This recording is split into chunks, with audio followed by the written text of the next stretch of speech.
그는 어떤 사람인가? 또 나는 어떤 사람인가? 라는 제목으로 하나님 말씀 증거합니다. 길라압이라고 하는 아비가일의 아들, 이 사람에 대해서 우리가 묵상할 수 있는 기회가 그리 많지 않습니다.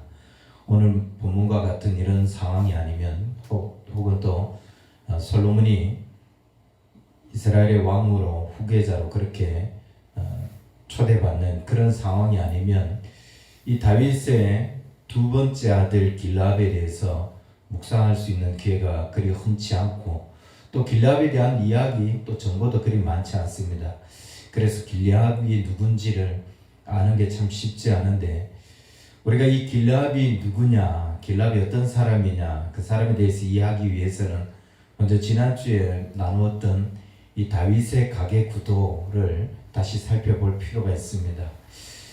다윗의 첫째 아내가 미갈이지만은 그녀는 자식도 없었을 뿐만 아니라 오늘 본문에서 이야기하고 있는 것처럼 사울이 그 미갈을 발디에게 주었다라고 이야기하면서 더 이상 다윗의 아내가 아님을 우리가 알 수 있습니다. 그리고 두 번째로 얻은 아내가 바로 이 아비가일인데 42절과 43절에 보면은 아비가일이 먼저 다윗의 아내가 되고 그 다음 또 다윗이 아히노암을 아내로 삼았더라라고 했기 때문에 아비가일이 순서적으로 두 번째 아내가 되죠.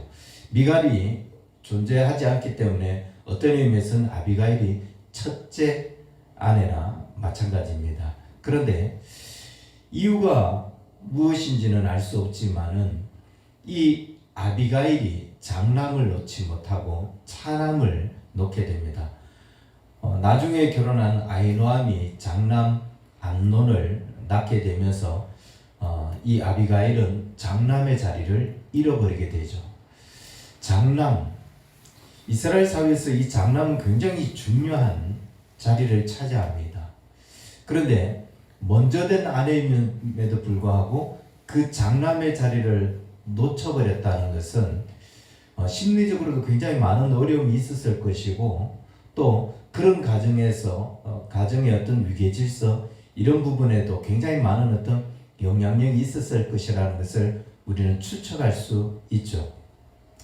이스라엘 가정에서 이스라엘 사회에서 이 자녀의 중요성, 특히 장남의 중요성, 이걸 우리가 쉽게 이해하려면은 야곱의 자녀들, 야곱의 아들들을 보면은 그 아내들이 자녀를 얼마나 갖기를 원하는지, 그리고 그 자녀의 중요성, 특히 장남이라고 하는 이 자녀들을 갖기 위해서 그들이 얼마나 치열한 경쟁을 했는지를 엿볼 수 있습니다.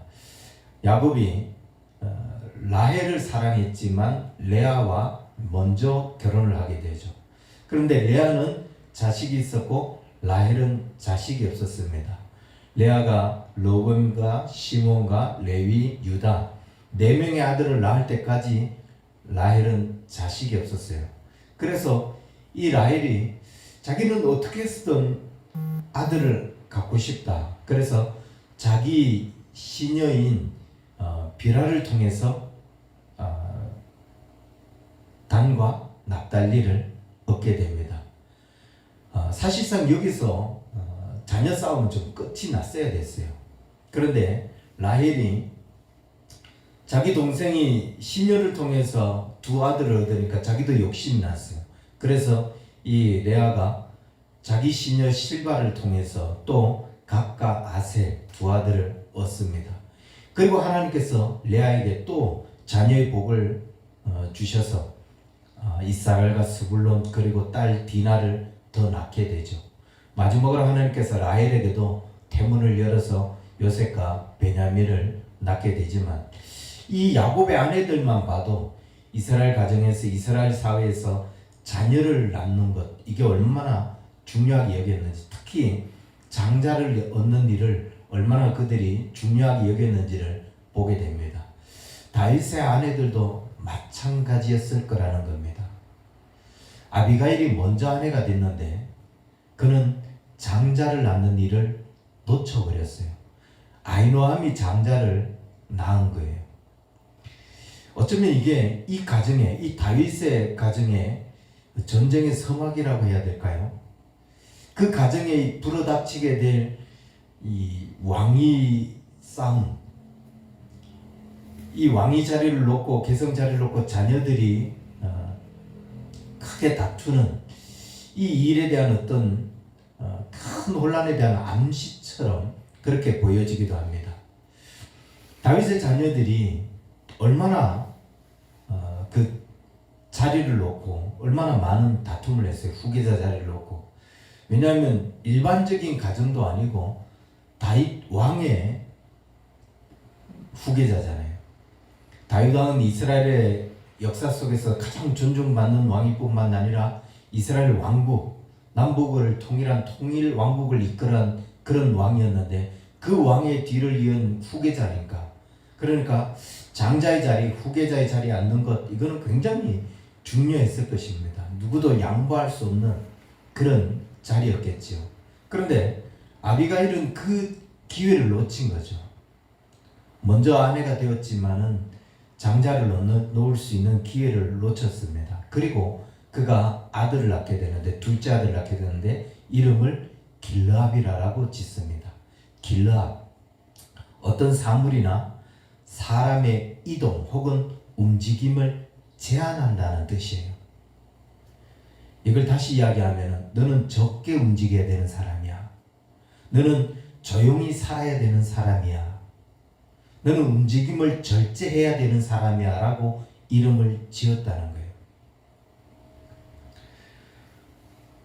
아들을 낳았는데 그 아들 보고 왕위를 계승해야 된다, 이런 비전을 심어주는 게 아니라 너 조용히 살았으면 좋겠다, 너는 절제하며 살았으면 좋겠다라고 이름을 지어줬다는 거예요.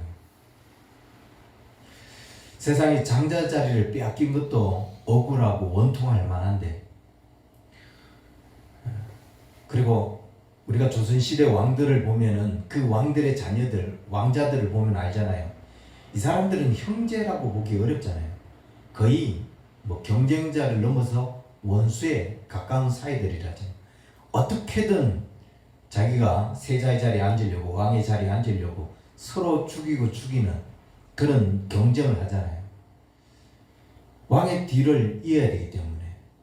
아비가일에게도 이런 욕심이 있을 법한데 그가 먼저 아내 됐음에도 불구하고 장자를 놓쳤기 때문에 오히려 더 이런 마음이 들 법하기도 한데, 그런데 그는 아들을 놓고 너는 적게 움직이라, 너는 조용히 살아라, 그러면서 길르압이라고 이름을 지어줬다는 거죠.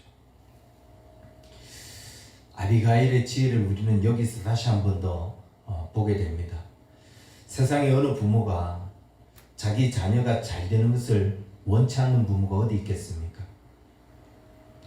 여러 아들을 낳은 것도 아니고 딱 아들 하나, 길르압, 그 하나를 낳았는데 그 자녀가 잘 되기를 바라고 그 자녀에게 큰 비전을 심어주고, 그리고 기하이면 네가 다윗 왕의 뒤를 잇는 그런 아들이 되었으면 좋겠다, 이런 꿈을 심어줄 법한데 아비가일은 너는 왕이 되려고 하지 마라, 정치할 생각을 하지 마라, 너는 절제하면서 조용히 살아라, 그렇게 조용히 사는 것, 그게 너의 운명이다 라고 하면서 이 다윗의 아들들이 왕의 자리에 앉기 위해서 경쟁하고 다투고 심지어는 서로 죽이는 이런 일들, 만약 이런 일이 일어나면은 그 어미나 그 아비나 그 자녀들 때문에 얼마나 많은 근심이 되겠어요.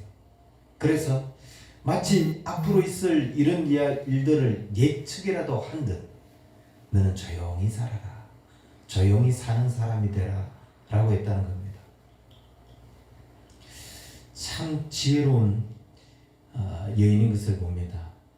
자기 욕심이 있을 법도 하고 또 자기가 낳은 그 하나밖에 없는 아들이 잘 되기를 꿈꾸며 바랄 법도 한데, 그것보다 더 우선인 게 다윗 왕의 영광, 다윗 가정의 평안, 이게 더 중요시했던.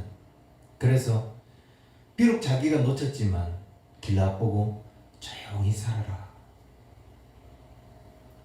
나중에 다윗의 아들들이 보면은 서로 왕이 되기 위해서 얼마나 다투고 얼마나 치열한 경쟁을 합니까? 첫째 아들 암논이 마가의 딸 압살롬의 누이 동생 다말을 성폭행을 합니다. 그것 때문에 압살롬에 의해서 죽임을 당하죠.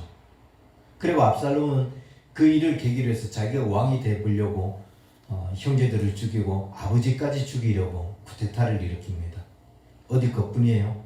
넷째 아들 아도니아도 나도 왕이 되보겠다 그러면서 다윗의 마지막 아내인 아비삭을 아내로 달라고 그러다가 솔로몬에 의해서 죽임을 당하죠.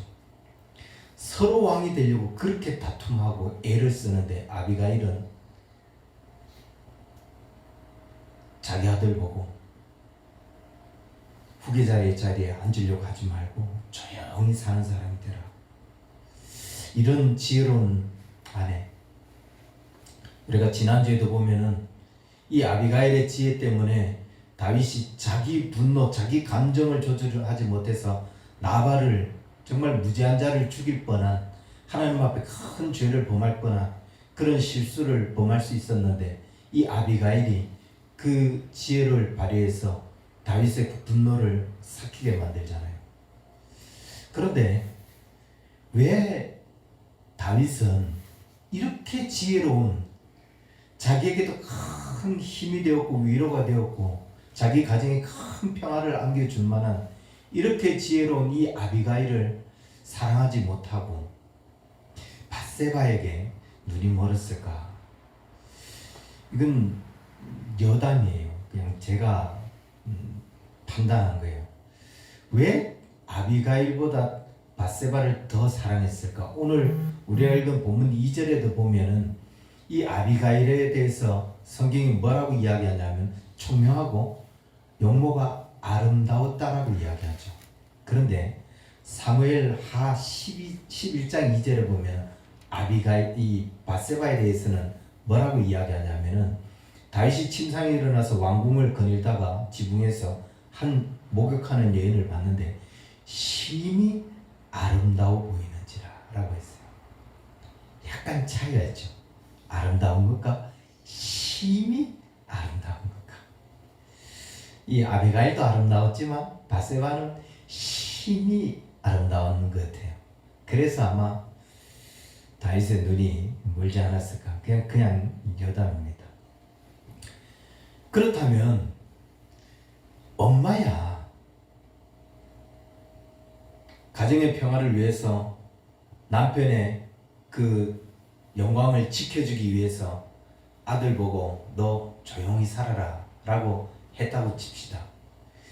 그 교육을 받은 길라압이 어떤 삶을 살았을까? 정치할 생각하지 말고 조용히 살아라고 이야기했지만 길라압은 욕심이 생길 수 있지 않겠습니까? 부모 말 크게 잘 듣는 자녀들 있나요? 얼마든지 자라면서 무슨 이야기예요? 내가 왕이 돼야죠.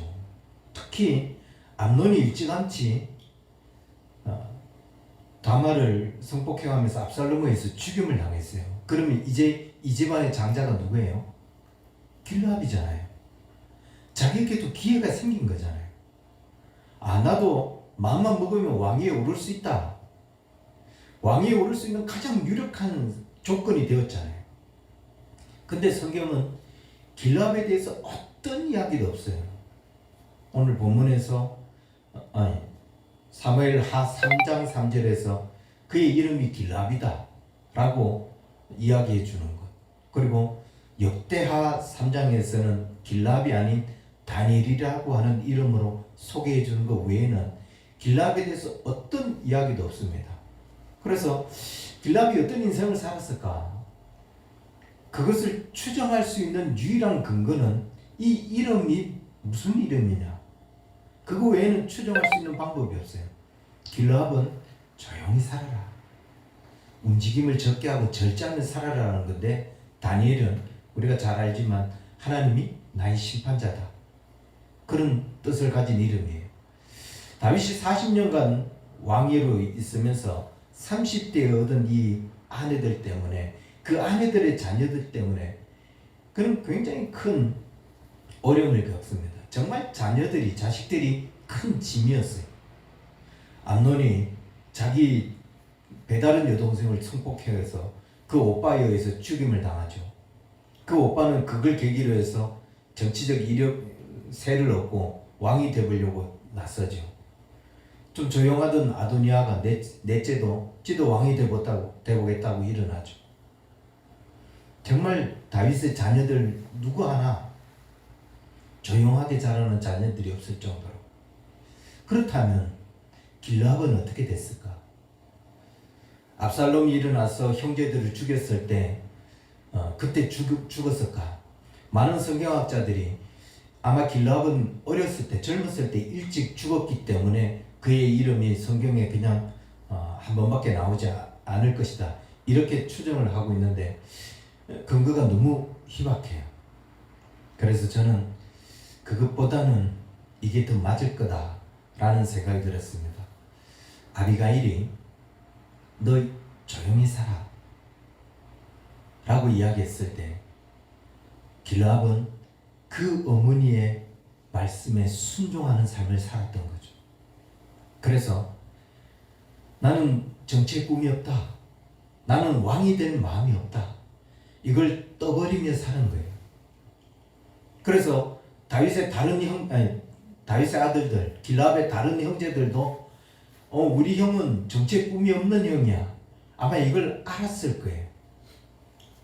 압살롬이 쿠데타를 일으킬 때도 길르압 형은 신경 쓸 필요 없어, 저 형은 아무 해가 되지 않아, 저 형은 왕에 대해서 전혀 욕심이 없기 때문에 괜찮아 라고 생각했을 겁니다.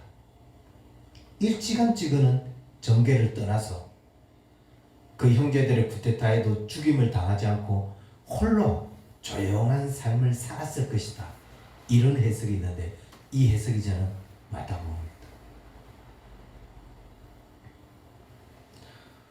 동생들은 다 왕이 되보겠다고 서로 죽이면서 쿠데타를 일으키는데 길르압은 어머니가 부탁한 대로,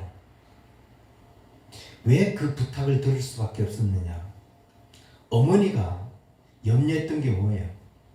서로 왕이 되보려고 다툼하면 너희들이 형제가 아니라 서로 원수가 되고 적이 되는, 그래서 다윗이 쌓은 모든 영광까지도 다 그 자녀들 때문에 무너뜨리게 만드는, 다윗 집안의 혼돈을 일으키는 거잖아요. 그래서 스스로 아마 그랬을 거예요. 나는 이런 인생을 살아서는 안 된다, 내가 그렇게 살아서는 안 된다는 어떤 판단을 했을 겁니다. 그러면서 다윗의 영광을 지키는 삶을 살아야겠다, 그렇게 결단했겠죠. 욕심을 부릴 수도 있지만 욕심을 부리지 않습니다. 그런데 이런 생각이 들었어요. 암논이 죽고 자기가 왕이 될 수 있는 조건이 되어버렸어요. 이때도 나는 아버지의 영광을 지키는 삶을 살아야 되겠다, 이런 절제 하나만으로 그 자리를 지킬 수 있었을까?